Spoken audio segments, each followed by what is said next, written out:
বুধবার আগরতলা পুর নিগমের সাউথ জোনের অন্তর্গত ৪৯ নম্বর ওয়ার্ড এলাকায় পুর নিগমের সাউথ জোনের উদ্যোগে ঘরে ঘরে সুশাসন ২.০ অনুষ্ঠিত হয় আমতলীস্থিত জুট মিল কোয়ার্টার কমপ্লেক্স মাঠে।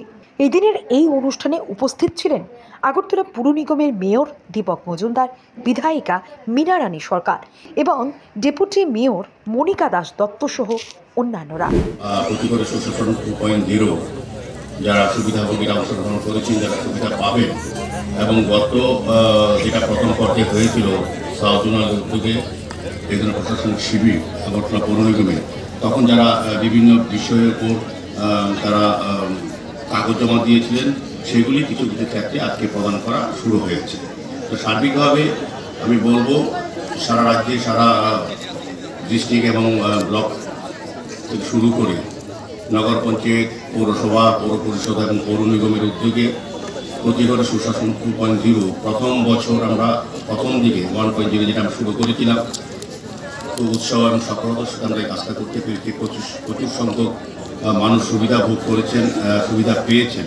এটা একটা উদ্দেশ্য হচ্ছে, যেমন আমাদের বিকশিত ভারত সংকল্প যাত্রার উদ্দেশ্য হচ্ছে কেন্দ্রীয় সরকার, রাজ্য সরকার বা বিভিন্ন দপ্তরে উদ্যোগে যে সকল স্কিম কিংবা কর্মসূচি বা কোনো সুবিধা দেওয়ার যে পরিকল্পনা নেওয়া হয়েছে সেগুলি যাতে মানুষ জানতে পারে, সচেতন হন এবং তারা যাতে অংশগ্রহণ। সেই কারণে বিকশিত ভারত বিকশিত সংকল্প যাত্রা বিভিন্ন পর্যায়ে আমরা প্রচার শুরু হয়েছে, মোবাইল ভ্যানের মাধ্যমে হোক বা যেভাবে হোক এটা করা হচ্ছে। আজকেও এই প্রচার এবং ব্যবস্থা করা হচ্ছে।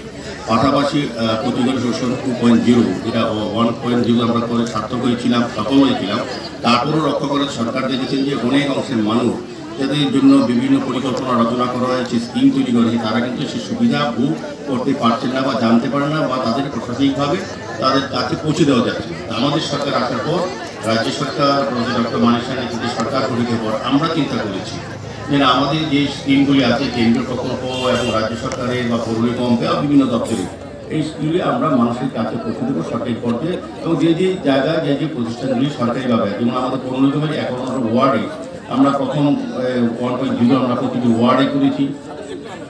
তারপর আমাদের মনে হয়েছে না, আরও কিছু লোক এখনও তারা সুবিধাগুলি আমাদের অবহিত নন বা সচেতন নন, জানেন না কিংবা তাদের কাছে পৌঁছে দেওয়া সম্ভব হয়।